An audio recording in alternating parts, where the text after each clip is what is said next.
외신에서 주목하는 국내 기업과 이슈에 대해 살펴봅니다. 숨겨져 있는 투자 정보 드리는 히든 글로벌 시간. 오늘도 조호진 타키온 대표와 함께합니다. 어서 오세요. 예, 안녕하세요. 네, 오늘의 첫 번째 이슈 어디에서 가져오셨나요? 예, 삼성 SDS가 삼성그룹을 대표하고 전체를 아우르는 SI 기업인데 그쵸? 삼성 SDS가 이제 대규모 투자를 받는다는 사실을 일단 CNBC가 보도를 했습니다. 삼성 SDS에서 대규모 투자를 받는다. 자세한 내용 한번 볼까요? 네, 이렇게 보니까요. 또 상당히 좀 익숙한 기업 이름이 또 눈에 띄네요. 이 KKR.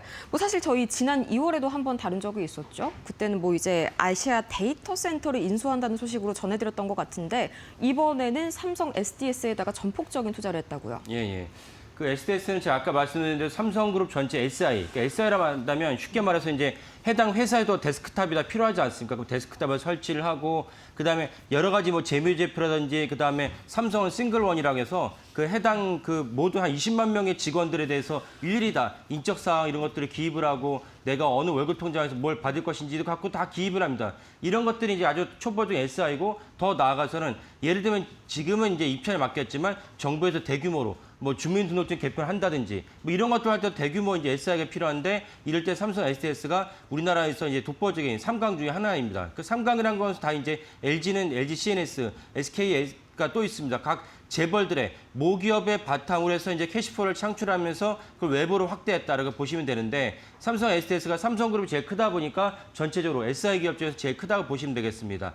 이런 것도 있고 또 하나 특징이 무엇이냐면 삼성 SDS가 처음에 출범했던 계기 자체가 이재용 회장의 승계를 위해서 승계를 하려면 상속세를 내야 되니까 재원이 필요하지 않습니까? 그래서 또 다른 재원 마련으로 여러 가지 재원 마련 다른 것도 있었지만 또 다른 마지막 재원 마련에 방점을 찍었던 것이 삼성 SDS를 갖다가 상장을 시키기 위해서 원래 삼성전자의 하나의 사업부에서 있던 삼성 SDS를 별도로 법인으로 이제 출발을 시킵니다. 그리고 이제 순조롭게 잘해서 결국 상장을 시켰고 상장을 시킬 때 지금은 이제 상속세 마련을 위해서 이부진, 이서연 두 이제 여동생은 다 지분을 팔았지만 여전히 삼성 SDS는 아까 말씀드린 이재용 회장의 승계 마련을 위해서 세워진 회사이기 때문에 지금도 이재용 회장이 삼성 SDS의 지분을 9% 정도 갖고 있습니다. 이 말은 무엇이냐? 결국 삼성그룹이 전폭적으로 삼성 SDS를 밀어줄 수밖에 없는 구조다.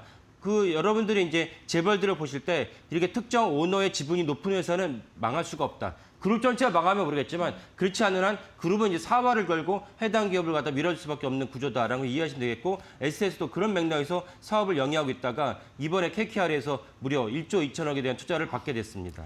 네, 정말 전폭적인 투자가 지금 예고가 된 상황이죠. 1조 2천억 원. 이거를 만약에 이 보통주로 전부 다 전환을 하게 되면 지분율이 어느 정도까지 올라가는지도 좀 체크를 해봐야겠네요. 예.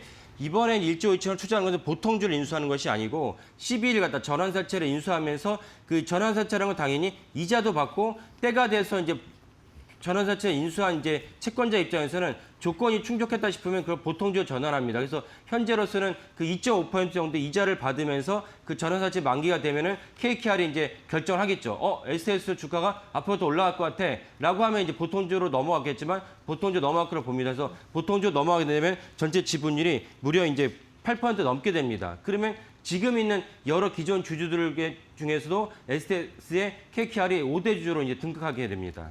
네, 근데 이 KKR이 워낙 옛날부터 이 M&A로 좀 잔뼈가 굵은 곳이잖아요. 거기에 따른 이제 추가적인 혜택도 좀 기대가 많이 되네요. 예, 그렇습니다. 그러니까 KKR이 원래 M&A를 잘하던 기업이고 그쵸. 그리고 삼성 SDS 자체가 캐시가 현금이 한 6조 정도 있었습니다. 그럼 이번에 1.2조를 갖다 집어넣으면 다 합치면 7조가 넘는 이제 실탄을 확보하게 되기 때문에 그래서 아마도 이제 KKR과 삼성그룹 간에 원래 나왔던 얘기 중에 하나는 양자가 서로 이제 해외에 적극적으로 M&A를 추진하면서 M&A 추진하는 노하우를 누가 갖고 있냐? 당연히 KKR이 갖고 있으니까 KKR은 거기에 자기의 노하우를 삼성 SDS에 심고 SDS는 또 해외에다가 유력한 기업을 M&A 하려면 당연히 재원이 필요한데 자기들이 갖고 있던 현금 6조에다가 이번에 KKR 1.2조를 갖다 합쳐서 7.2조라는 꽤 큰 금액이죠.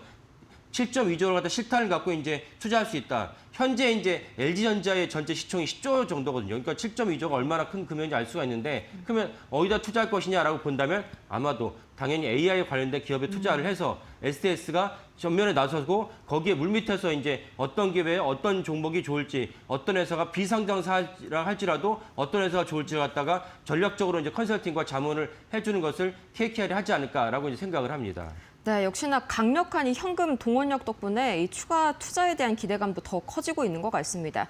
그런데 아무래도 이 삼성 SDS도요, SI 기업이잖아요. 최근에 이제 소프트웨어 기업들 중에서도 미토스 충격을 받은 기업들의 얘기를 안 해볼 수가 없을 것 같은데 여기에 대해서 이 SDS는 좀 안전한 편인가요? 예, 맞습니다. 그러니까 제가 아까 말씀 AI도 사실 그런 측면으로 볼 수가 있는데 엔트로팩에서 만든 미토스, 엔트로팩이 만든 여러 서비스가 있는데 최근에 미토스라고 해서 많은 분들이 아시겠지만은 이 보안에 있어서 웹페이지에 어디가 문제가 있고 해당 회사의 전산망을 다 들여다봤더니 어디가 문제가 있다는 것을 정확하게 다 찝어내면서 그래서 지금 뭐 월가에서는 그 전체 베센트 이제 재무부 장관이 주요 이제 금융기관들 모아놓고 미토스에 대한 대비를 하고 있습니다.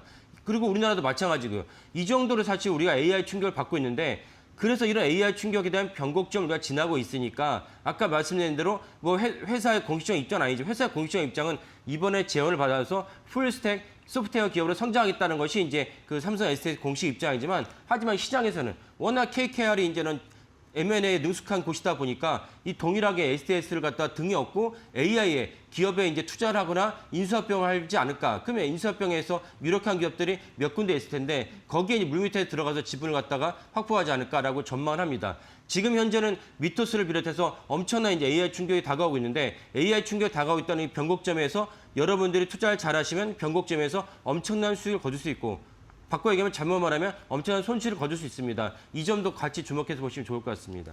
네, 이렇게 KKR과 손잡은 삼성 SDS, 이게 단순한 그냥 자금 수요를 넘어서요. 앞으로 인수합병 전략까지 좀 함께 가는 구조라는 점이 상당히 좀 눈에 많이 띄네요. 이 자금과 전략 파트너를 좀 동시에 확보를 한 상황인데 앞으로의 주가 전망은 좀 어떻게 보시나요? 예. 이렇게 이제 그 대규모로 재원이 들어오면 당연히 주가가 올라갈 수밖에 없습니다. 그래서 화면에 보시는 대로 이제 어저께 같은 경우도 거의 7% 정도 주가가 올랐고 SDS는 아까 말씀드린 대로 삼성그룹 자체에 이제 SI를 갖다 총괄하면서 이재용 회장의 지분이 8% 넘다 보니까 회사 전폭적으로 지원할 수밖에 없습니다. 그래서 그런 맥락에서 SDS는 처음 SI에서 시작했지만 지금 어떤 식으로 확대를 했냐? 물류기업을 확대했습니다.